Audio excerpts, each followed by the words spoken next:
Este programa contém cenas fortes que podem não ser adequadas a todos os telespectadores.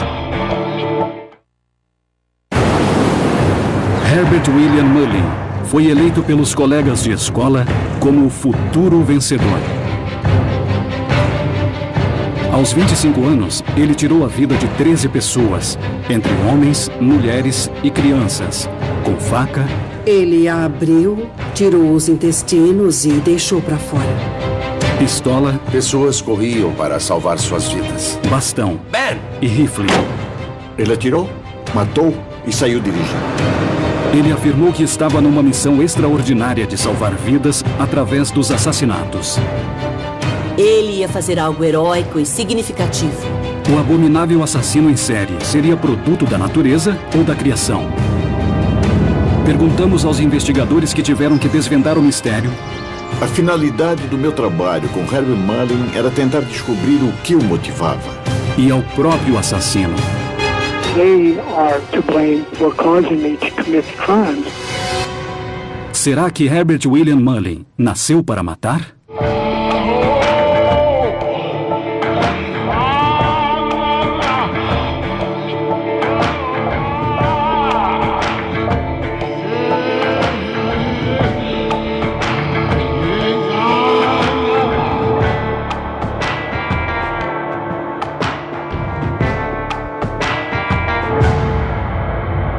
Dementes.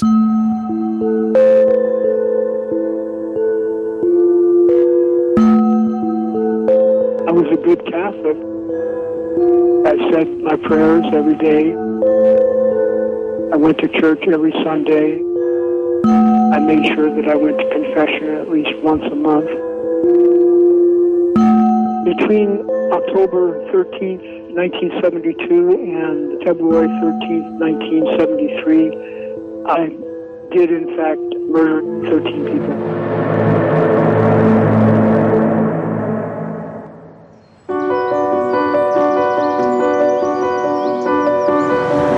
Em janeiro de 1973, o policial Terry Medina se deparou com uma cena de crime que jamais esqueceria. Sabe, quando você trabalha na Homicídios tanto tempo quanto eu, há coisas que entram na sua mente que você desejaria que jamais estivessem lá.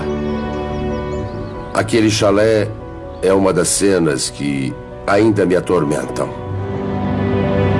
Medina foi chamado a um chalé na floresta, perto de uma antiga atração turística nas montanhas de Santa Cruz, conhecido como Mystery Spot.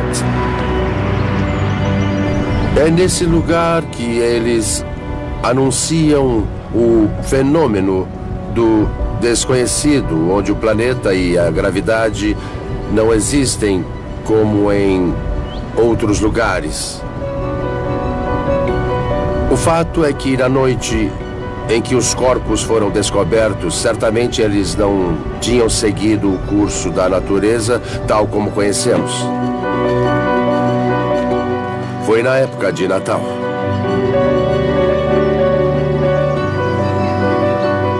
Estava chuvoso, garoando, era um dia úmido. Lembro que a estrada era de terra e o pequeno chalé estava bem à direita. O chalé era o lar de Cat Francis, de 30 anos, e sua família. Foram 3 corpos encontrados no chalé. Eram da senhora Francis e seus 2 filhos. E eles eram muito pequenos. A primeira coisa que vi foi que a árvore de Natal tinha caído e as decorações estavam quebradas. Era supostamente uma boa época do ano.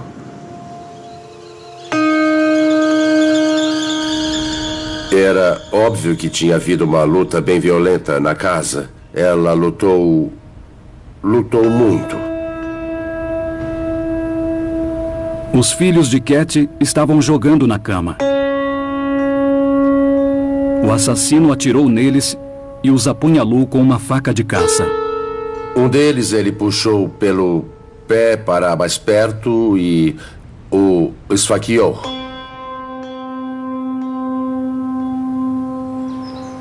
Tudo parece tão tranquilo quando se ouve os pássaros. Quem imaginaria que algo tão trágico iria acontecer num lugar tão tranquilo e bonito? O assassinato inexplicável no Mr. Spot foi apenas um dos muitos que aterrorizariam a tranquila comunidade costeira de Santa Cruz durante 4 meses de loucura. Sabe, foi um período estranho, para dizer o mínimo. O promotor disse que éramos a capital mundial de homicídios. Um assassino estava atacando indiscriminadamente A comunidade e as pessoas que viviam no condado estavam no limite. moças, Ele a surpreendeu, a matou de uma maneira horrível. crianças, As pessoas estavam com medo, não havia pistas de quem estava envolvido. o padre, Ah, meu Deus. Isso provocou a ira em muitas pessoas. idosos. We haven't had anything like this in Santa Cruz County before, and I hope to God we never have anything like this again. Ninguém estava a salvo. Tudo estava acontecendo com uma frequência inacreditável. Foram tantas. Quando iria parar? Havia muita pressão contra a polícia e os investigadores. Tantos corpos aparecendo. Eles tinham sido mortos de maneiras muito diferentes, sob diferentes circunstâncias, e da perspectiva da lei, nós não podíamos fazer uma conexão entre as pessoas. Em 13 de fevereiro de 1973, um único tiro de rifle foi dado fora de Santa Cruz e o mistério começaria a ser desvendado. Fred Pérez, de 73 anos, estava cuidando do jardim quando um jovem chegou ao bairro Tranquilo. Ele dirigia em uma manhã de domingo e havia um senhor idoso trabalhando em seu jardim. Ele atirou, matou e saiu dirigindo. Um vizinho viu o carro se afastando e a polícia logo o deteve. O ocupante era Herbert William Mullin, 25 anos, residente em Santa Cruz. Um jovem educado e aparentemente sossegado. Ele era acanhado, retraído, calado. Se olhasse para ele, se falasse com ele, pensaria que ele era um cidadão cumpridor da lei. Ele era interessado na comunidade. Era uma pessoa de princípios. Era isso que estava na cara dele. Mas os investigadores logo perceberam que havia algo mais naquele jovem calmo e educado. In Santa Cruz, California, 25-year-old Herbert Mullen was charged with the fatal shootings of 6 persons in the past 3 weeks. Herbert Mullin era suspeito de 13 assassinatos. Mullen, who had been voted the most likely to succeed in his high school class and held a college scholarship, reportedly was involved with the Santa Cruz drug culture. Com Mullin em custódia, os detetives, inclusive o investigador da defesa, Harold Cartwright, começaram a procurar uma resposta para a pergunta que todos faziam. Por quê? A finalidade do meu trabalho com Herb Mullin era tentar descobrir o que o motivava. A investigação de Cartwright iria começar na pequena cidade natal de Mullin, Felton, incrustada nas lindas montanhas de Santa Cruz. Essa é a escola secundária San Lorenzo Valley. Herbert Mullin formou-se aqui em 1965. Ele foi eleito o futuro vencedor pelos colegas. Era um excelente aluno em tudo o que pudemos observar. Ele era benquisto e um bom jogador de futebol, mesmo sendo bastante pequeno. Aqui era um jovem maravilhoso e alguns anos mais tarde tornou-se um assassino em série. Quer dizer, isso não acontece com um indivíduo comum. O que aconteceu?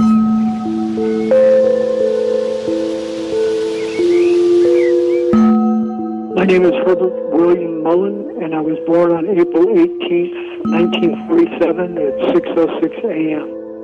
My earliest memory was I was crawling on my hands and knees, and I was looking into a puddle. I saw myself and the redwood trees reflected, and the sunlight, the sun, and I touched the sun with my finger, and it created little circular waves extending outward in all directions. I felt peaceful and calm, inquisitive, curious, content, grateful, and hopeful. Mas o que teria transformado esta criança otimista num assassino? Lembro a primeira, ou uma das primeiras vezes em que consegui uma resposta dele a uma das minhas perguntas. Nós estávamos ali e ele não estava colaborando, até que finalmente ele olhou para mim, me olhou fixamente por sobre a mesa e disse: "Quando Deus fala com você, escute!" Os investigadores estavam prestes a descobrir uma das histórias mais bizarras na história criminal.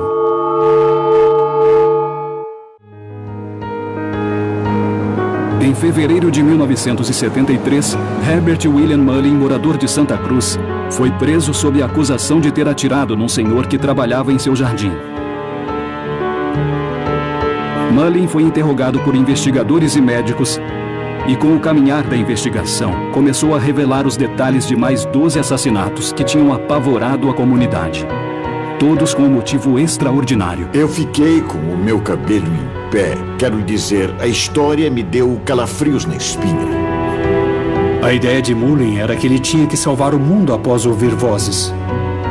As vozes lhe diziam que ele era bom e que era uma das pessoas escolhidas e que era o plano de Deus que as pessoas deveriam ser sacrificadas. Ele estaria evitando terremotos cataclísmicos, matando pessoas. O terremoto iria fazer a Califórnia afundar. E ele teria que fazer rituais e sacrifícios para evitar que o terremoto levasse a Califórnia para o fundo do mar. Mullin alegou que as vítimas teriam se oferecido a ele telepaticamente. Embora o detetive Medina não tenha percebido na época, em outubro de 1972 ele tinha estado na cena do primeiro dos assassinatos de Herbert Mullin. Na época que eu pensei, vou para outra cena de assassinato. O corpo era de um andarilho, Lawrence White, conhecido como Branquinho.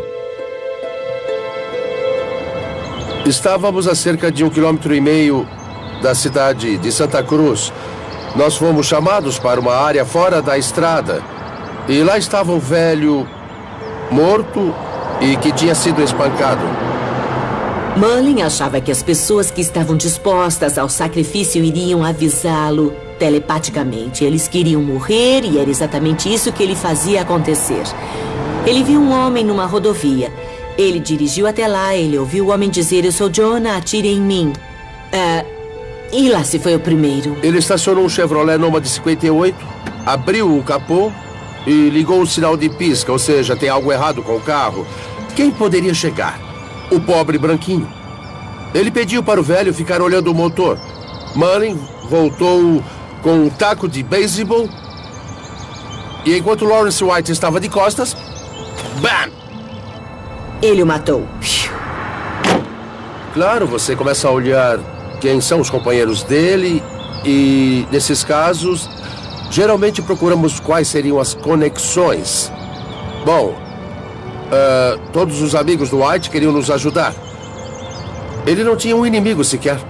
Ninguém poderia dizer houve uma discussão, houve um conflito, ele devia dinheiro. Era só um velho que apanhou até a morte na beira da estrada. A investigação sobre a morte de Lawrence White não deu em nada. Mas no dia 24 de outubro, Herbert Mullin iria atacar de novo, oferecendo uma carona à estudante universitária Mary Guilfoyle, de 24 anos. Ele ia levá-la para um local específico. Ele percebeu que ela não estava em seu caminho de sempre. Ele a surpreendeu e a matou de uma maneira horrível ali mesmo no carro.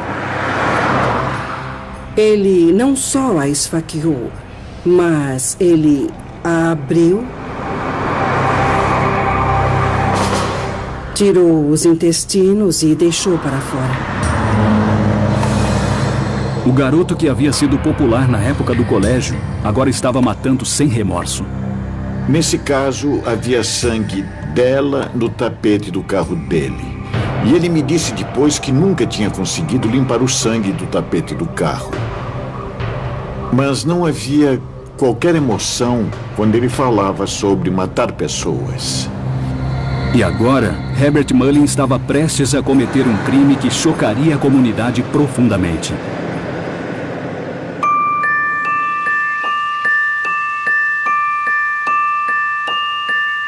No dia de finados, novembro de 1972, Herbert Mullin entrou na igreja de St. Mary, em Los Gatos. O querido padre Tomei estava no confessionário. Era um sacerdote tremendamente respeitado, um combatente da resistência francesa na Segunda Guerra Mundial.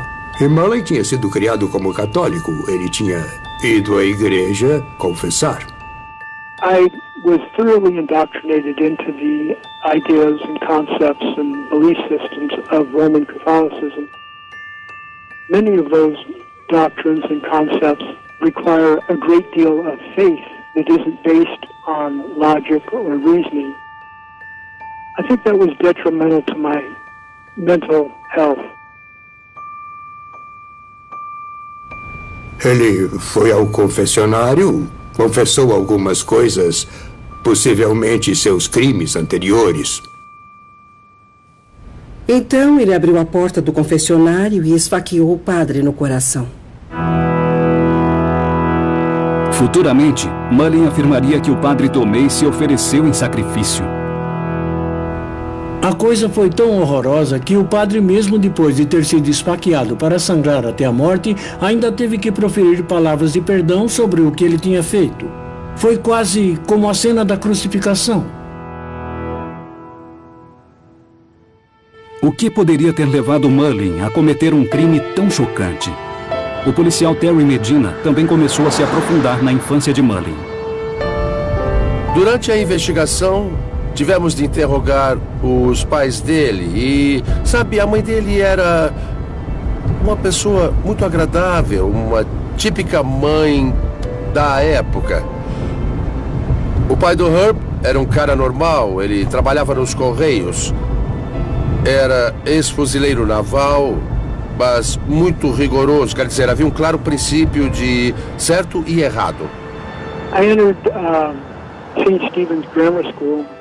I was a good student, I think, from my point of view. I always did my homework at night. I was always on first team. I was a pretty good athlete. I thought that it was leading me towards a beneficial lifetime, you know, so that I could be a good member of my family and the community.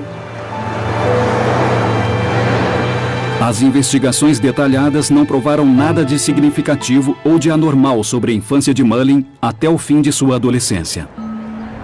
Depois da escola, ele começa visivelmente a se deteriorar mentalmente. Mullin começou a mudar. I'd been dating a girl during 1964, 65, and 66, and 67. In 1967, we became engaged to be married. I think that is basically when mental health issues started to take effect. Falei com a namorada dele da época do colégio, uma bela jovem. Eles ficaram noivos para casar e aí ele começou a agir cada vez mais estranhamente e ela algumas vezes teve medo dele. Ele não deixava que ela tomasse nenhuma decisão. E me lembro que ele batia nas pernas dela quando se irritava ou ficava zangado com ela. My fiancé and my friends were going along with the idea of my parents that I should be kept naive, gullible and immature. O jovem Herb Mullin estava começando a manifestar sinais de paranoia grave. Nós não sabemos os motivos que desencadeiam o transtorno paranoide. Existem muitas teorias de que uma das razões pelas quais alguém se torna paranoico é que tem impulsos homossexuais reprimidos e que fica apavorado com esses impulsos homossexuais. E o que acontece é que a pessoa começa a pensar, eles vão tentar me pegar, estão falando de mim, vão me machucar, estão conspirando contra mim, vão me obrigar a fazer coisas que eu não quero fazer.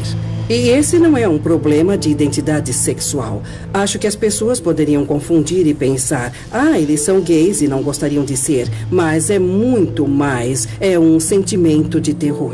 Então, o que teria provocado essa mudança de comportamento numa pessoa que se dedicava a ser um católico devoto? Quando falei com a irmã do Herbie, ela comentou que a primeira vez que ficou realmente preocupada com o irmão foi numa ocasião em que ele foi jantar com a família dela e começou a imitar tudo o que o marido dela fazia.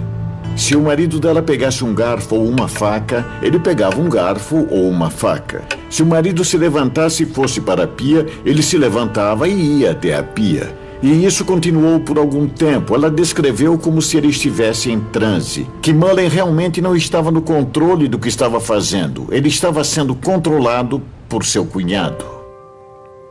Essa repetição automática é conhecida como ecopraxia e pode ser um sintoma de esquizofrenia. Costuma-se dizer que essa era uma doença de pessoas jovens. O esquizofrênico frequentemente não manifesta sintomas até o final da adolescência ou perto dos 20 anos, apesar de existirem exceções. Mullen também alegou que seu amigo de escola, Jim Janera, o levou a usar psicotrópicos. Two illegal drugs that I became familiar with was marijuana and LSD. Mullen abandonou o catolicismo em favor de religiões orientais em nome da objeção de consciência. Sua família começou a acreditar que as drogas eram a causa das mudanças extremas no comportamento dele. Muitas pessoas naquela época, incluindo seus pais, achavam que ele não estava bem porque estava usando maconha e LSD. Eu não acredito nisso. Nunca encontramos nada que indicasse que em algum momento de sua vida a droga o tenha levado para fora da realidade. Isso não parecia ser o caso. Isso pode ter tido alguma conexão com a ingestão de drogas psicodélicas, mas somente isso não faria que alguém ficasse psicótico permanentemente, a menos que a pessoa já tivesse alguma tendência ou que tivesse começado a mostrar alguns sinais. Mullen, no entanto, discorda. I was talked into using LSD by other people that I knew at that particular time, people that I had gone to high school with. For the fourth victim, I asked that guy if he had any marijuana. I know that both marijuana and LSD were very, very detrimental to my mental health. Em janeiro de 1973, Mullen tinha matado um andarilho, uma estudante e um padre. A próxima morte seria muito mais pessoal. Ele achava que Janera era o responsável por ter arruinado a vida dele no momento em que lhe ofereceu maconha. Então, em algum momento, ele tornou-se obcecado com a ideia de que Janera era responsável por todos os seus problemas. A cena do crime de Janera também foi horrível. Mullen, nessa altura, já tinha uma arma. Ele atirou no Sr. Janera e depois pegou uma faca e esfaqueou a esposa dele. Bom, essa é a parte confusa do seu delírio, a parte que ele culpa a pessoa que o apresentou às drogas. E tudo isso não se encaixa com a ideia de que as vítimas são voluntárias. Mas, por outro lado, é mais como, já que eu tenho que matar gente, eu também devo pegar aquele cara e puni-lo. Mas não combina com a visão dele. A morte do casal Janera contribuiria com uma explicação para o assassinato de Mr. Spot. Naquela mesma manhã, Cat Francis tinha dado a Mullen o endereço de Jim Janera. Ela pagaria caro por essa gentileza. Ele voltou para a casa de Francis e claramente demonstrava que estava cobrindo seus rastros. E ali ele matou a mãe e os 2 filhos. E a missão assassina de Mullen estava longe de acabar.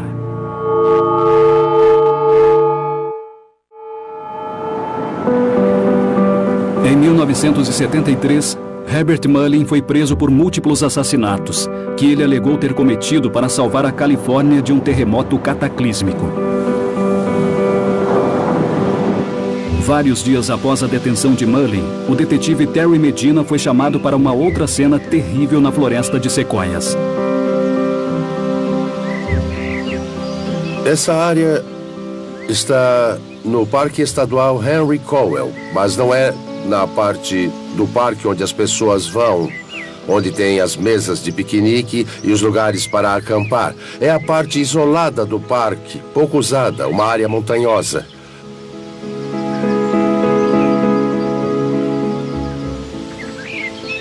Eu não venho aqui desde que estivemos no local do crime.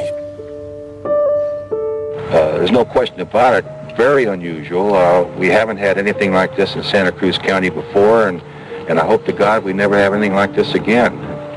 I think people are definitely a little uptight. They don't know exactly what we have running loose around here, and they're very concerned. Em um abrigo improvisado, 4 adolescentes campistas foram encontrados assassinados friamente, com uma bala na cabeça. Mas Herbert Mullin estava sob custódia. Então o assassino dos meninos era um mistério. Quando chegamos, a cena do crime começava a escurecer. Os corpos não poderiam ser removidos. Alguém teria de ficar lá durante a noite toda. Eu fui uma das pessoas que passou a noite lá. E foi a cena de crime mais sinistra que eu já vi. Foi, sabe, os policiais não admitem que sentem medo, mas vou te dizer, não saber quem é o suspeito, não saber se o suspeito vai voltar. Todo mundo tinha ido embora da montanha, menos nós dois e os falecidos. Eu diria que estávamos com medo. As autópsias revelariam mais tarde que os corpos dos rapazes estavam ali há uma semana e que os projéteis pertenciam a Herbert William Mullin. Ele os tinha matado antes de sua prisão. Ter escolhido aquele acampamento selou o destino dos meninos. One of my favorite pastimes, I enjoy the outdoors, walking in the redwoods and exploring the mountainous regions. Ele tinha violado algumas regras e sido expulso da propriedade. Quando viu os meninos violando as regras, Mullin achou que eles também não deveriam estar lá. Ele queria que as pessoas fossem punidas pelas infrações, e isso não é surpreendente em alguém com esquizofrenia paranoide. Mullin alegou que os adolescentes disseram telepaticamente que queriam ser sacrificados. Ele entrou na barraca e abriu fogo. Eles ficaram presos. Nem imagino o que passou pela cabeça deles. Mullin encontrou um rifle no acampamento e foi essa arma que ele usou em 13 de fevereiro de 1973, quando atirou em Fred Pérez, no jardim. Sua 13ª e última vítima. Apesar do episódio com Fred Pérez ter levado à captura de Mullin, ainda não havia explicações para o fato de um bom garoto ter se transformado num cruel assassino em série. Em suas investigações sobre a vida de Mullin, Harold Cartwright descobriu que em 1971, o futuro vencedor estava morando em hotéis baratos em Tenderloin, São Francisco. É preciso entender que na década de 70, Tenderloin, em São Francisco, estava em franca decadência. Sabe, a área era bem precária, dominada por viciados em drogas e por bêbados. Era um lugar realmente ruim. Aqui, o pacifista e seguidor de religiões orientais tinha desenvolvido uma surpreendente obsessão.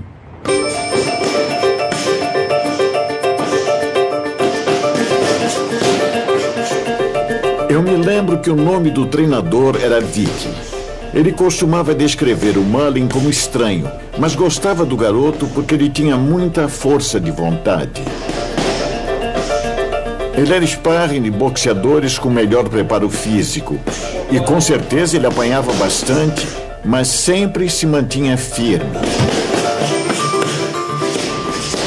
Vê que o descrevia como um cara de muita coragem. I don't think that I had a conscious intention to engage in that much boxing every day or 4 or 5 days a week for, 6 months?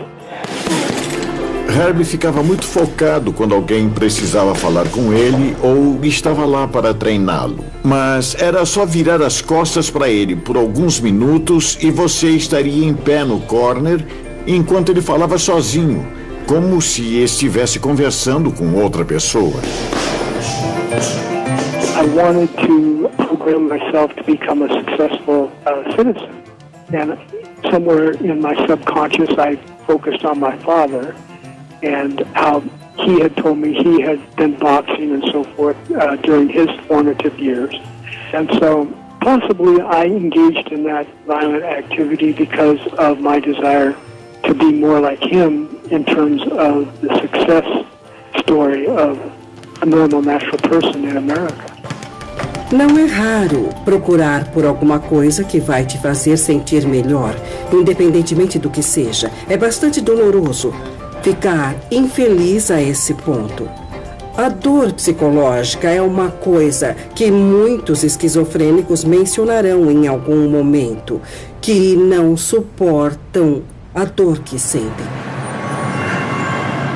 Em Tenderloin, Cartwright localizou um dos hotéis decrépitos onde Mullin morou. Eu localizei a proprietária.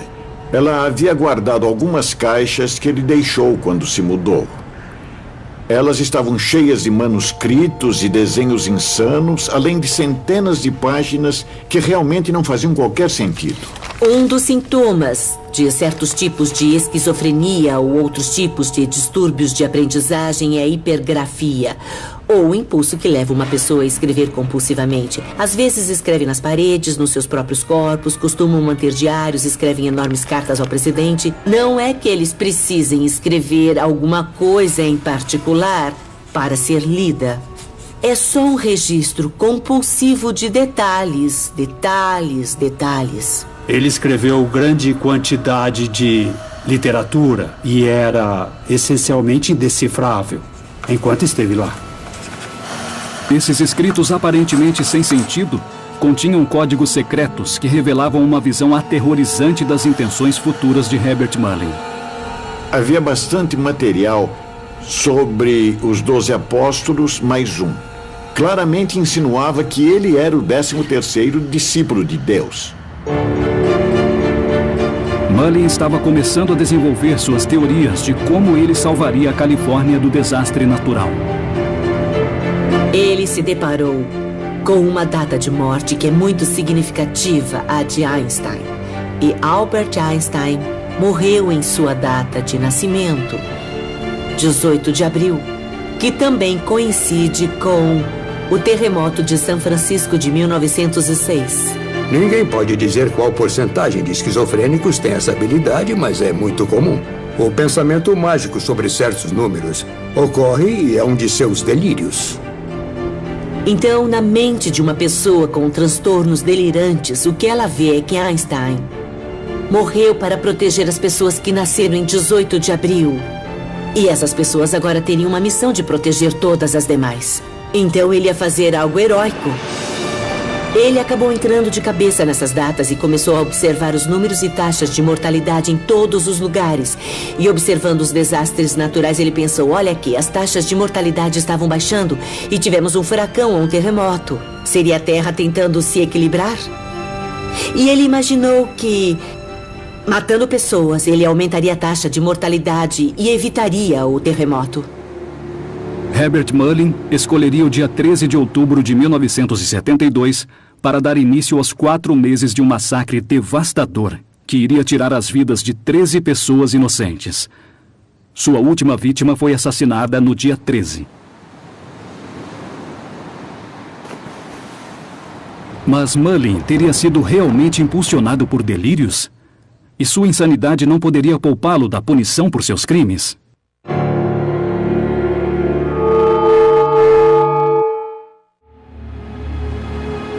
Em julho de 1973, começou o julgamento de Herbert Mullin. Um julgamento que iria chocar, desconcertar e causar repulsa no júri. E também testar o conceito de insanidade. Quando esses crimes horríveis ocorrem, nós ficamos condicionados a pensar que essas pessoas são loucas. E isso prepara o cenário para uma batalha, para saber se eles são legalmente insanos. O estado de espírito foi tudo o que realmente marcou este caso. Bem, essa é a sala onde ocorreu o julgamento presidido pelo juiz Cranish. Deste lado é onde se sentou a equipe de defesa.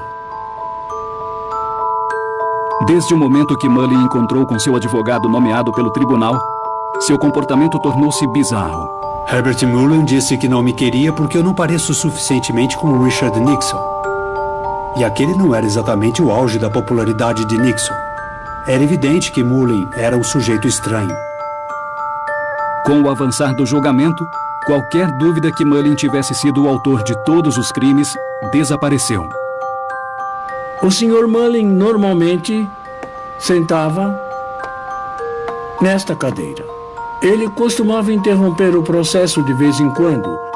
Ficava muito animado em dar detalhes para seus advogados quando alguém estava descrevendo a localização de um corpo ou quantas facadas foram dadas e assim por diante.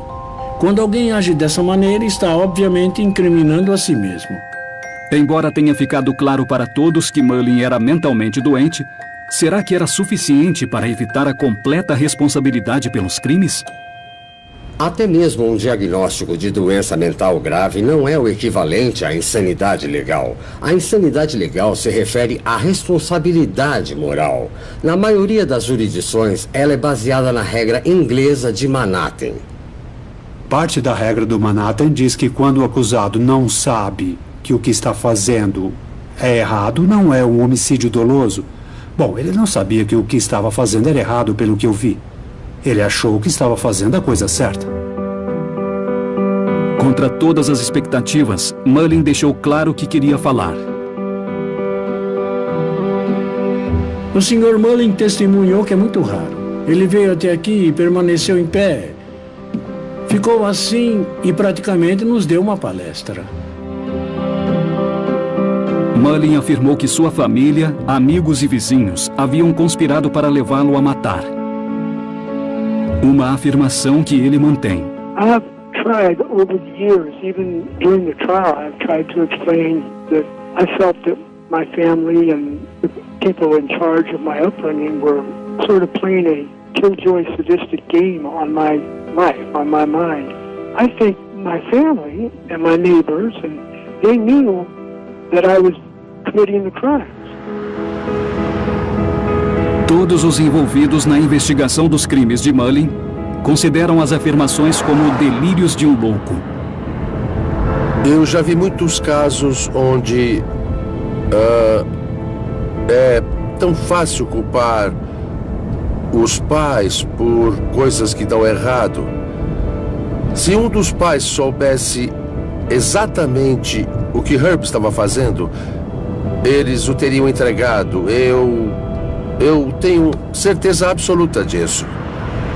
Uma vez esquizofrênico, sempre esquizofrênico. Os pais dele eram pessoas maravilhosas. E o fato dele pensar daquela maneira é parte de sua doença mental. A pessoa que é paranoica tem o sentimento de que sempre há uma conspiração contra ela. Você pode provar para ela que o que ela está pensando não está certo e, em seguida, você passa a ser parte da pseudo-comunidade paranoide. Mas a loucura de Mullin o ajudaria a escapar da punição por seus crimes? A defesa no julgamento, eu tenho que admitir, fez um ótimo trabalho. Eu comecei a pensar, opa, vamos ganhar este caso? Disseram que se você é Herbert William Mullin, 2 mais 2 é igual a 5. E que tudo que deriva daí é errado. Ele tinha uma premissa de onde ele partiu, e essa premissa era insana. E como resultado, tudo o que ele fez depois, ele pressupôs que fez o que deveria ter feito, o que ele realmente tinha sido chamado para fazer, que era ser um bom cidadão, cumpridor de seus deveres, e seus deveres incluíam matar pessoas. Após 3 dias de deliberação, o júri voltou com o veredito. Herbert William Mullin foi julgado mentalmente saudável na época de seus crimes e condenado por 2 acusações de homicídio doloso qualificado e 8 de homicídio doloso simples. Alguns descreveriam Herbert Mullin como apenas mais um louco. Mas há algo mais sobre esse assassino do que podemos enxergar. Há muitos esquizofrênicos paranoides que não matam pessoas. Ora, por que isso aconteceu com ele? Então, o que fez Herbert Mullin diferente? Ele nasceu para matar? Obviamente, as sementes estavam lá. Alguns dos crimes que ele cometeu eram como se ele estivesse se vingando. Ele matava pessoas que achava que tinham causado seus problemas. A maconha, as pessoas que poluíam a natureza por acampar na floresta. Então, nos perguntamos, tudo isso foi feito por causa de uma psicose real? Ou ele usou a psicose para justificar seus crimes? A psicopatia não foi uma falsa alegação. Mas é falso argumentar que foi por causa de uma esquizofrenia paranoide pré-existente que ele pegou o rifle, a faca e o bastão para matar todas aquelas pessoas. O seu sistema de crenças demonstra que ele sabia que a sociedade considerava aquelas ações erradas e que ele estava violando a lei. Se você entrar em qualquer hospital psiquiátrico e perguntar por que a pessoa está lá, vai ouvir: bem, eu ouvi vozes dizendo que era para me matar. Bem, por que não se matou? Daí eu contei e me colocaram no hospital. É muito raro que alguém obedeça às alucinações de comando. Uma pessoa que acaba nascendo com esquizofrenia latente e que se torna uma doença crônica, nasceu para ser doente, mas não para matar. Herbert Mullin, no entanto, continua a afirmar que seus crimes foram um resultado da criação e não da natureza. I feel that it's the state of California, the court system, the psychiatrists, they should give credence to this contention of mine that I'm not 100% the guilty one in the commission of the crime spree. They should give a little leniency and maybe exonerate and vindicate me a little bit. That's one of my hopes, you know. I'm looking for a sponsor who will assist me in approaching the court system so that I might be able to achieve a parole or a pardon or release from prison. Eu acho que a doença mental, o tormento mental dessas pessoas, eu creio que deve despertar nossa simpatia. Mas a história das vítimas não me disse o suficiente. Para o investigador que passou meses investigando a vida e a mente de Herbert Mullin, a resposta para a pergunta de se ele deve ser solto ou não é muito simples. Pense em todas as vidas que ele destruiu. Quer dizer, pense em todos, não só nos que ele matou. Eu acho que ele era completamente louco. Sabe, Herb Mullin foi e sempre será um esquizofrênico paranoide. E eu espero que Deus permita que ele nunca saia da prisão. Em 2011, o pedido de condicional de Herbert Mullin foi negado. Ele poderá apelar novamente em 2021. Versão brasileira, Tempo Filmes, São Paulo.